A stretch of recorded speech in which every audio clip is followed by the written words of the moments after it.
My name is Sonam Ratnu and today we will start our subject और name है हमारा international law and human rights यानी अंतर्राष्ट्रीय विधि और मानव अधिकार। ये जो सब्जेक्ट है इंटरनेशनल लॉ ये केवल हमें स्पेसिफिक इंडिया के बारे में या उसके लॉ के बारे में नॉलेज नहीं देता, बल्कि ये किसके लिए बताता है, हमें पूरे अक्रॉस वर्ल्ड की बात करता है, पूरे दुनिया की बात करता है, पूरे विश्व की बात करता है। और विश्व के अंदर अंतर्राष्ट्रीय स्तर पे कौन कौन से लॉज हैं, कौन कौन से ऐसा कह सकते हैं हम एक्ट हैं या हम कह सकते हैं कन्वेंशंस हैं, यानी कि अभिसमय हैं, संधियां हैं जो कि हमारे विधि के तौर पे हमारे पास उपलब्ध हैं। तो इन्हीं सभी क्वेश्चंस को हम इस सब्जेक्ट में देखेंगे और सारे क्वेश्चंस जो होंगे वो अंतर्राष्ट्रीय विधि पर आधारित होंगे और या फिर मानव अधिकार यानी जो मनुष्य के अधिकार हैं, जो उनके बेसिक जीवन को जीने के लिए सबसे ज़रूरी हम कह सकते हैं उनके राइट्स हैं, उन्हें हम मानव अधिकार कहते हैं। ये दोनों टॉपिक को हम इस सब्जेक्ट में कवर करेंगे। तो फर्स्ट क्वेश्चन जो हम स्टार्ट करते हैं, हमारा क्वेश्चन है अंतर्राष्ट्रीय विधि क्या है, ये किस प्रकार निजी अंतर्राष्ट्रीय विधि से भिन्न है। यानी कि यहाँ हमें पहले व्हाट इज़ इंटरनेशनल लॉ बताना पड़ेगा और फिर हमें ये बताना पड़ेगा कि जो इंटरनेशनल लॉ है वो प्राइवेट इंटरनेशनल लॉ से किस प्रकार अलग है। तो देखिए, अगर हम बात करें इंटरनेशनल लॉ को तो देखिए अंतर्राष्ट्रीय विधि का सबसे प्रारंभिक नाम था राष्ट्रों की विधि यानी कि लॉ ऑफ नेशंस। हर एक राष्ट्र की विधि को हमने मिलाकर इंटरनेशनल लॉ बोला। अगर हम ये बात करें कि ये शब्द कहाँ से आया सबसे पहले, तो देखिए इस शब्द को सबसे पहले 1789 में जर्मी बेंथम द्वारा प्रयोग में लाया गया था। किस शब्द को? अंतर्राष्ट्रीय विधि को। अब हम इनकी अलग अलग डेफिनेशन देखते हैं राइटर्स के अकॉर्डिंग, यानी कि अंतर्राष्ट्रीय विधि के लिए विभिन्न विधि शास्त्रियों ने, जूरिस्ट ने क्या डेफिनेशन दी है वो हम देखते हैं। तो फर्स्ट डेफिनेशन हमारी आएगी ओपेनहाइम की। क्या कहते हैं ओपेनहाइम? ओपेनहाइम कहते हैं राष्ट्रों की विधि या अंतर्राष्ट्रीय विधि उन रूढ़िजन्य और परंपरागत नियमों का समूह है। तो सबसे पहला इसमें जो बात आपको रखनी है वो है कि इंटरनेशनल लॉ जो है वो रूढ़िजन्य यानी कस्टमरी और जो आपके जो हम कह सकते हैं कुछ आपके कस्टम्स और रिचुअल्स जो चलते हैं यानी परंपरागत नियमों का समूह है। तो रूढ़िजन्य और परंपरागत नियमों का समूह है पहली बात। दूसरा, जिन्हें सभ्य राज्य अपने पारस्परिक व्यवहारों में बाध्यकारी मानते हैं, यानी कि जो राज्य हैं उन्हें पता है कि जो हम दूसरे राज्यों के साथ व्यवहार कर रहे हैं तो उस पर हमारे लिए ये इंटरनेशनल लॉ बाध्यकारी है, यानी कि अब बाउंड है, आप इनसे पीछे नहीं हट सकते, आपको पालन करना होगा, ये बोला ओपेनहाइम ने। अगर हम बात करें कि और राइटर्स की और क्या कौन कौन से राइटर्स हैं जिन्होंने इसकी डेफिनेशन दी है, तो देखिए सेकंड डेफिनेशन हम जो देखेंगे वो डेफिनेशन देखेंगे स्वार्जन बर्जर की।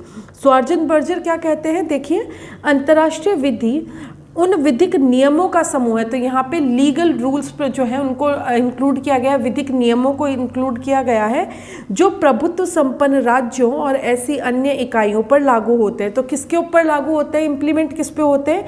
जो भी प्रभुत्व संपन्न यानी जिसके पास अपनी खुद की एक सत्ता है वो, और अन्य इकाइयों पर लागू होते हैं जिन्हें अंतर्राष्ट्रीय व्यक्तित्व प्राप्त है, यानी इंटरनेशनल पर्सनैलिटी के तौर पर वो स्थापित है इंटरनेशनल लेवल पे, स्टेटस पे। तो उन्हें हम जो भी राइट्स वो जो लॉज को जिनका वो उपयोग करते हैं वो कहलाते हैं आपके इंटरनेशनल लॉ। नेक्स्ट डेफिनेशन देखते हैं केल्सन की। केल्सन क्या बोलते हैं? अंतर्राष्ट्रीय विधि या राज्यों के मध्य विधि ऐसे नियमों का समूह है जो राज्य के पारस्परिक संबंधों में उनके आचरण को नियंत्रित करती है, यानी कि राज्यों के जो आपसी रिलेशंस हैं उनके अंदर वो उनका जो आचरण है उसको कंट्रोल करने का काम कौन करता है? इंटरनेशनल लॉ, अंतर्राष्ट्रीय विधि। अगर हम जेसप की बात करें, फिलिप सी जेसप क्या डेफिनेशन देते हैं?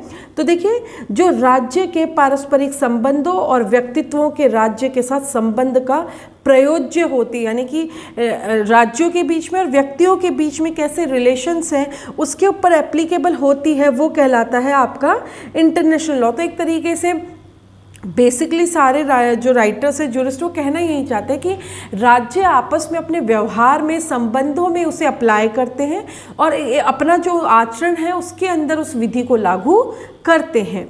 आपके चार्ल्स जी फेनविक हैं, इन्होंने डेफिनेशन दी है ऐसे सामान्य सिद्धांत और विनिर्दिष्ट नियमों का समूह जो अंतर्राष्ट्रीय समुदाय के सदस्यों के पारस्परिक संबंधों पर बाध्यकारी होते हैं। तो इसमें क्या बोला गया है? पारस्परिक जो राज्यों के संबंध होते हैं उसके अंदर वो बाध्यकारी होते हैं उन पर। केस लॉज हैं आपका उसमें भी डेफिनेशन के तौर पे उससे समझाया गया अंतर्राष्ट्रीय विधि को।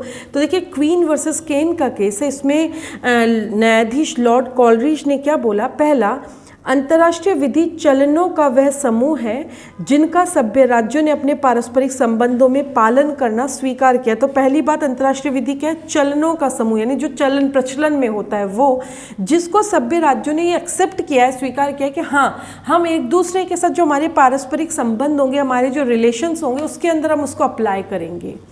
नेक्स्ट इंपॉर्टेंट केस है West Rand Central Gold Mining versus King का केस है। इसमें क्या परिभाषा दी गई, अंतर्राष्ट्रीय विधि से अभिप्राय सभ्य राष्ट्रों द्वारा स्वीकृत उन नियमों से है जो उनके नागरिकों के पारस्परिक आचरण को निर्धारित करती है। यहाँ पे पारस्परिक, उनके आपस में जो उनका व्यवहार है, आचरण है, उसको कंट्रोल करने का काम जो है वो कौन करती है, अंतर्राष्ट्रीय विधि। तो कुल मिला के क्या कंक्लूजन निकल के आया कि अंतर्राष्ट्रीय विधि निरंतर विकसित होने वाले नियमों और सिद्धांतों का एक समूह है, यानी ग्रुप है, जो अंतर्राष्ट्रीय समुदाय में सदस्यों के उनके पारस्परिक जो आपसी संबंध हैं उनको कंट्रोल करती है, नियंत्रित करती है। तो क्या है, अंतर्राष्ट्रीय विधि वह नियमों का, सिद्धांतों का समूह है जो कि राज्य आपस में एक दूसरे के प्रति व्यवहार में क्या करते हैं, लागू करते हैं, अपने आचरण में उसको लागू करते हैं, और आपस में एक दूसरे के जो संबंध हैं या आपसी संबंध है उसको कंट्रोल करते हैं, नियंत्रित करते हैं। अब हम देखते हैं इंटरनेशनल लॉ, जो आपका प्राइवेट इंटरनेशनल लॉ है, इसमें क्या डिफरेंस है, दोनों में अंतर क्या है। तो देखिए अंतर्राष्ट्रीय विधि और प्राइवेट अंतर्राष्ट्रीय विधि में अंतर स्पष्ट करने से पहले आपको प्राइवेट अंतर्राष्ट्रीय विधि क्या है वो समझना पड़ेगा। पब्लिक तो हमने समझ ली, अब हम प्राइवेट को समझते हैं। तो पिट कॉबेट हैं, उन्होंने डेफिनेशन दी है, क्या दी है, प्राइवेट अंतर्राष्ट्रीय विधि में क्या है, नियमों के ऐसे समूह हैं जो ये निर्धारित किया जाता है कि राज्य के न्यायालयों के समक्ष जब ऐसे वाद आते हैं, यानी जो राज्य हैं उनके न्यायालय कोर्ट्स में जब कोई केस आता है जिनमें किसी विदेशी तत्व का प्रश्न हो रहा है या विदेशी व्यक्तित्व प्रभावित होता है, तो ऐसे वाद में उपयुक्त विधि, यानी कि कौन सी विधि हम इसके अंदर अप्लाई करेंगे, वो विधि क्या होगी, ये लागू किया जा सके। तो ये जो कॉन्फ्लिक्ट ऑफ लॉज है, विधि का संघर्ष भी इसे हम कहते हैं। तो प्राइवेट अंतर्राष्ट्रीय विधि प्रकृति के विवादों को निर्णित करने के न्यायालय के क्षेत्राधिकार का निर्धारण करती है, उससे समझ में आता है कि कोर्ट की जुरिडिक्शन क्या है उसको सॉल्व करने की, उस मैटर को। अब हम बात करते हैं लोक अंतर्राष्ट्रीय विधि और प्राइवेट अंतर्राष्ट्रीय विधि में डिफरेंस क्या है, अंतर क्या है। तो देखिए पहला अंतर जो है, लोक अंतर्राष्ट्रीय विधि मुख्यतः राज्य के आचरण को और कुछ हद तक व्यक्तियों के आचरण को नियंत्रित करती है। अगर हम बात करें प्राइवेट, तो सिर्फ ये व्यक्तियों के आचरण को नियंत्रित करती है। दूसरा डिफरेंस, प्राइवेट अंतर्राष्ट्रीय विधि राज्य विधि का एक अंग है, यानी पार्ट है वो स्टेट मतलब कहेंगे लॉ का, और लोक अंतर्राष्ट्रीय विधि ऐसी नहीं है। नेक्स्ट है, लोक अंतर्राष्ट्रीय विधि प्राय सभी राज्यों के लिए, यानी सभी राज्यों पे समान रूप से लागू होगी, तभी तो हम पब्लिक लॉ से कह रहे हैं। जबकि प्राइवेट अंतर्राष्ट्रीय विधि विभिन्न राज्यों के लिए भिन्न भिन्न हो सकती है, राज्य के वहाँ के एनवायरनमेंट पे डिपेंड करेगा कि वहाँ पे कौन सा लॉ, तो वो अलग अलग होती है राज्य के अनुसार। नेक्स्ट है, लोक अंतर्राष्ट्रीय विधि मुख्यतः राज्यों के पारस्परिक संबंधों से संबंधित है, आपस में उनके रिलेशन कैसे हैं। इसमें मुख्य सोर्सेज प्रथाएं और अंतर्राष्ट्रीय संधियां, क्योंकि कोई भी राज्य का दूसरे राज्य के साथ व्यवहार होगा या तो किसी संधि के तौर पे होगा या किसी प्रथा के तौर पर चला आता है। जबकि बात करें प्राइवेट अंतर्राष्ट्रीय विधि, तो देखिए इसमें राज्यों के विधानमंडल जो होते हैं वो कानून निर्मित करते हैं और न्यायालय उन्हें लागू और विकसित करते हैं। लास्ट है, प्राइवेट अंतर्राष्ट्रीय विधि द्वारा यह निर्धारित किया जाता है कि विदेशी तत्व से संबंधित मामलों में कौन सी विधि लागू होगी।